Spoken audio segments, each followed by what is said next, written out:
How to export logs and Visual Studio Code. In this video, I'm going to show you how you can easily export the logs and the codes. First of all, open the application. Now here on the bottom, you can see this output menu. So this is the place where it shows the output. Here on the top, there's a three dot icon. Simply tap on this three dot icon and simply tap on export logs.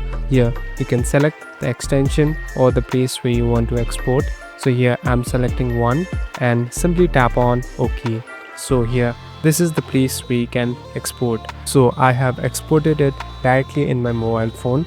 Now simply tap on the save button. So as you can see, the file has been saved and the logs has been saved too.